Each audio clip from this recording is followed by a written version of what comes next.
let's get to the border because we only have so much time, and this is why I wanted to Getting my blood pressure too high, Sean, this early. I need to take it down. I'm going to get in trouble here.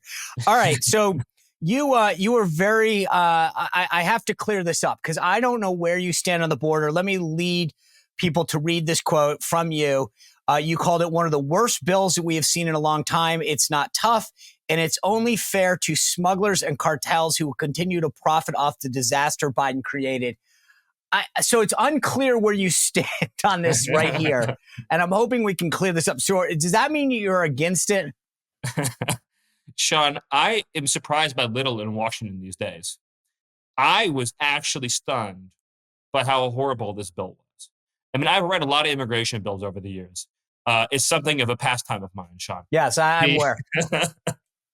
I've read, and I should underscore, just so we alluded to it earlier, I'm not myself an attorney.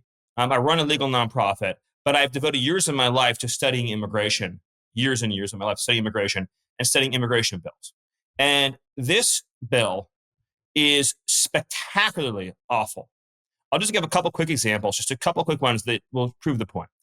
Under current federal law, the way that you get asylum is you have to go through an immigration court procedure that's run by DOJ. And immigration judges, they're not the best in the world, but they're not the worst either. And they're pretty skeptical. They're pretty well trained in the main. And they understand that most of what they're hearing from aliens most of the time is BS. They have pretty low grant rates for asylum overall.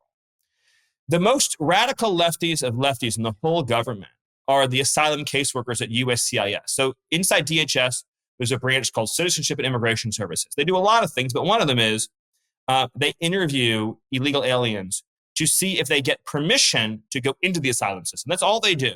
They give you a green light, red light to get into the process of seeking asylum.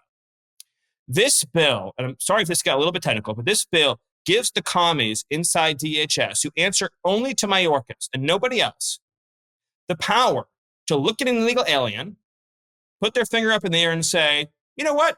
You get asylum. It gives them the ability to instantly grant asylum to illegal aliens. No court. And most people don't know court. And most people don't know what asylum means because we only talk about the first part. We talk about the cheating. They say the magic words to get in. We don't talk about the second part. If you actually get asylum, you are on an expedited path to citizenship. 5 years from the date you get asylum, you'll be a U.S. citizen. Really? Very few people know that. Wow. So this bill is actually a Trojan horse to get illegal aliens asylum. And so the other 400 pages... Can I just one thing to clear up? I just want to make sure, because I've been saying this for a long time, that this is all a plan to get these people in. And we hear from the media and the left, that's a lie, that's a talking point, that's disinformation.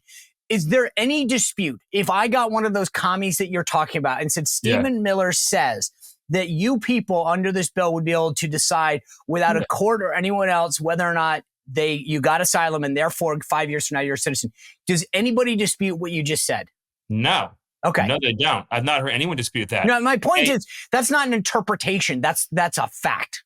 No, in fact, the on our X account, which is at America First Legal, we posted the exact portion, screenshot the exact. All right, let's put it up. We'll put it up. That says it in black on white letters. It's actually not ambiguous. Some of the bill is hard to understand. That actual paragraph where it says the asylum officer can approve a final asylum grant is pretty straightforward. And this has been, and I know because I follow these things, this has been one of the top demands from the open borders crowd for a long time. This isn't come out of thin air. So when we read it, we weren't like, oh, I wonder who thought of this idea. It was more, oh, I can't believe they put in the thing they've been wanting to do for so long. So can I just look? This is the thing that I was thinking of as I was getting ready to sit down with you.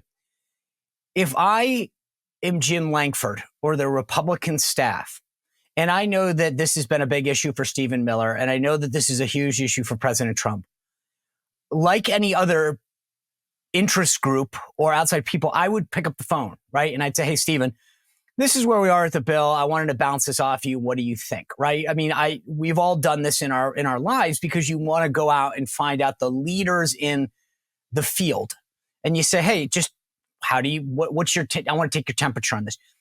Did you ever at any point have any outreach from the crafters of this to say, or do you know if President Trump did? Because it doesn't sound, I mean, Lankford doesn't sound like he talked to Trump, but I would have called you and just said, Stephen, I'm not asking for your blessing, but I need to know what you think of X, Y, and Z in this bill. Well, actually, Senator Langford, I think, reached out to a number of groups. And I know he did, in fact, reach out to ours. But that's different, Sean, from actually sharing, which is what they do on the Democrat side, actually sharing the text of these controversial provisions and saying, what will this do and what won't it do? I think the whole shock here for everybody was that when we were having a public conversation about this emergency break in the bill, unbeknownst to everybody, the bill contained hundreds of pages of giveaways to illegal aliens, illegal alien lobbies, illegal alien lawyers, and to Biden and Mayorkas. And that's why the reaction to it was so vociferous. It's that we were having this narrow little conversation. The whole public was having this narrow little conversation about this emergency break and should it be 5,000 or 4,000, or obviously we would like it to be zero.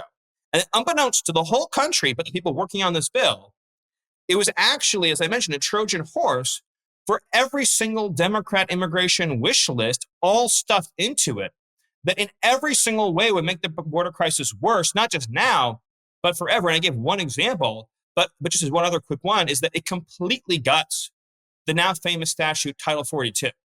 And so the Title 42 statute is far, far superior to its rewrite in this bill. It would actually vastly eliminate the discretion a future president like President Trump would have to expel illegal aliens. And there's example after example after example like that in the bill. So I don't think this is an issue of did the Republican authors pick up the phone and call groups.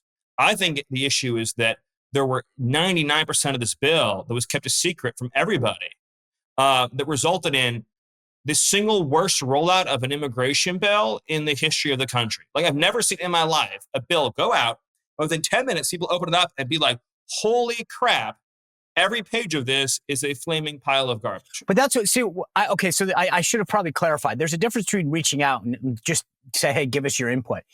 But no one bounced this stuff off you because the response, as you put it accurately, was resoundingly rejecting of it.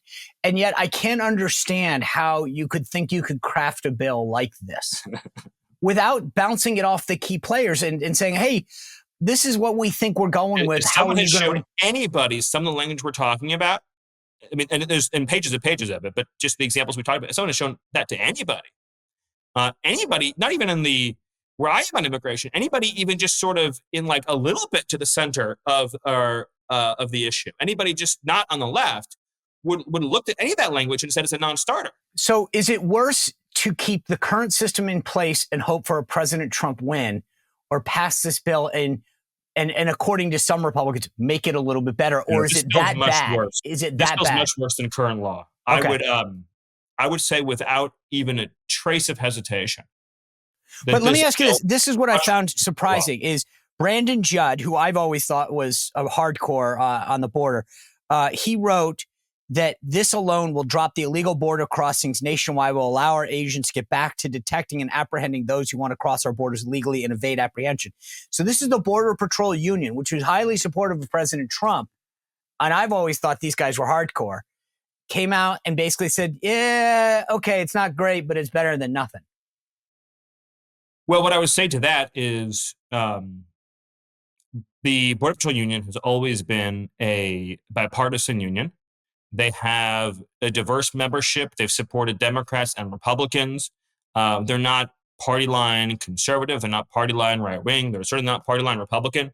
And so I think sometimes it surprises people when they take a position in the Democrat camp, because they, just from watching them and their support for President Trump, they never supported a Republican candidate for president ever before. So I think a lot of times the shock value comes from people thinking like, oh, they're where we are on these issues. When in reality, it's a union that has a pretty ideologically diverse makeup. And so sometimes they will do things like, for example, they endorsed John Tester last time he ran. They'll do things sometimes that will surprise people who, unlike me, maybe don't follow like all the ins and outs of Border Patrol Union politics.